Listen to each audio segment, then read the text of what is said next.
ओम शांति।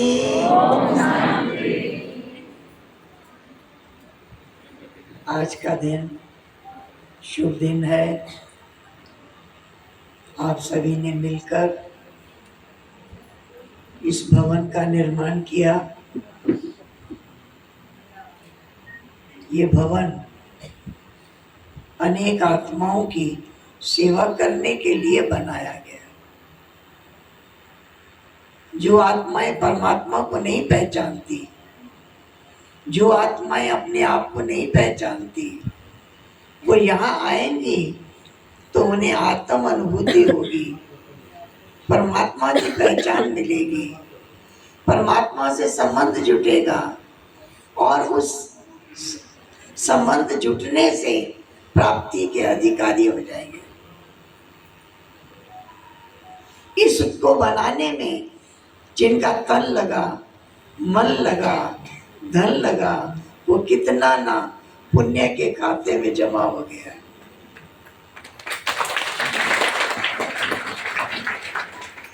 क्योंकि ये स्थान किसी स्थूल कार्यों के लिए नहीं है।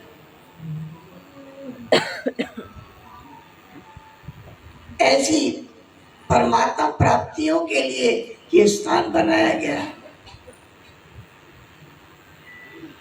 इसलिए आप सभी को इसके लिए बहुत बहुत बधाई हो, बधाई हो, बधाई हो।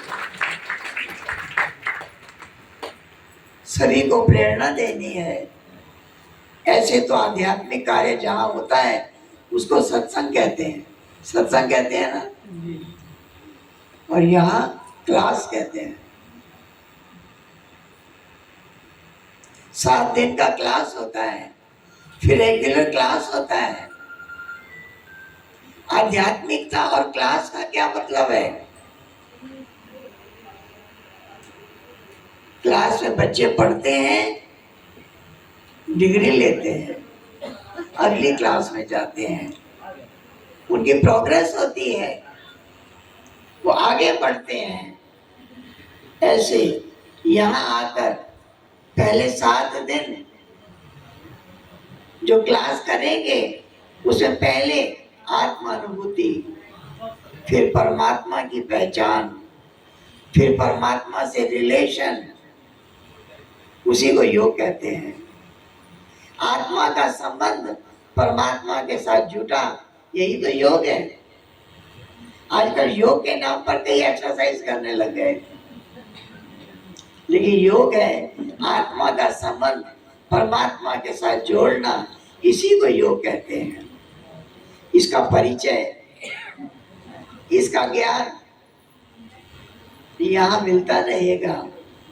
आत्माएं परमात्मा के साथ संबंध जोड़ती रहेगी, और जब संबंध जुट गया, उनके बच्चे हैं तो कुछ मांगना पड़ेगा? बच्चे को मांगना नहीं पड़ता, वो अधिकारी होता है, अपने पिता की संपत्ति का अधिकारी होता है। ऐसे जो हमारा संबंध परमात्मा के साथ जुड़ जाएगा तो परमात्मा हमको अधिकारी बनाता है। पवित्रता, सुख और शांति तुम्हारा जन्म सिद्ध अधिकार है। पवित्रता के लिए जंगलों में जाने की जरूरत नहीं पड़ेगी। घर गृहस्थ में रहते हुए भी पवित्रता की शक्ति भगवान ने दी है। जो रोज क्लास करेंगे उनके अंदर ये पवित्रता की भावना जागृत हो जाएगी। तो जहाँ पवित्रता है वहाँ सुख भी है, वहाँ शांति भी है, आनंद भी है, प्रेम भी है, शक्ति भी है। हम जब इस ज्ञान मार्ग में आए, मेरी उम्र 6 वर्ष की थी। मैं पहली बार माउंट आबू गई और बाबा से मिली, मैं 6 वर्ष की थी। और पहले दिन, पहली बार जब हम गए, 2.5 महीना रहे बाबा के पास। 2-3 दिन नहीं, बाबा का इतना प्यार मिला, इतने वरदान मिले, इतनी शक्तियां मिली ऐसा लगा बाबा ने हमें आगे बढ़ाया। बाबा ने हमें वरदान दिए, अनेक आत्माओं का कल्याण करेंगे। एक एक कार्य की प्रेरणाएं दी और वो प्रेरणाएं आगे बढ़ाती रही। इस प्रकार से यहाँ आकर सभी को प्रेरणा देनी है। ये आध्यात्मिक ज्ञान की क्लास भी करो, ये गुण और शक्तियां भी अर्जित करो, अधिकारी बन जाओ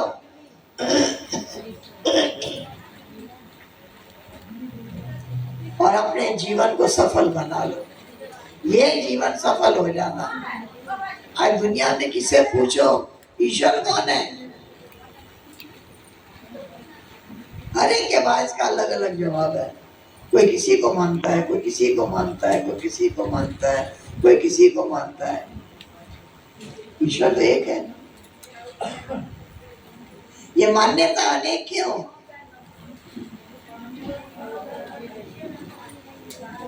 जिसमें भावना बैठ जाए उसको भगवान मान लो, ऐसा लोगों ने कह दिया।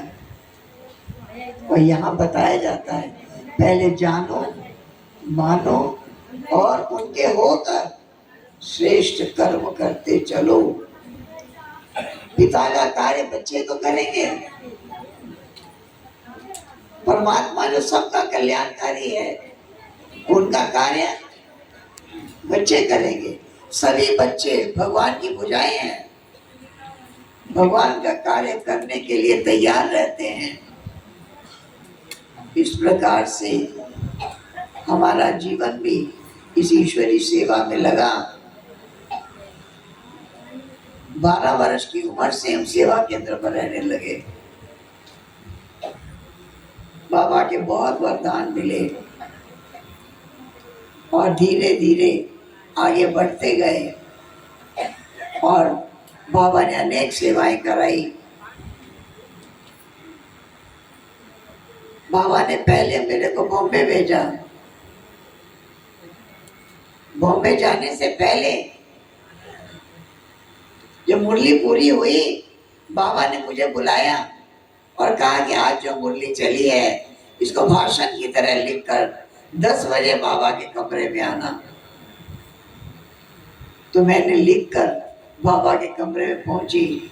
बाबा ने कहा पढ़कर सुनाओ। लिखने का भी वरदान दिया, बोलने का भी वरदान दिया।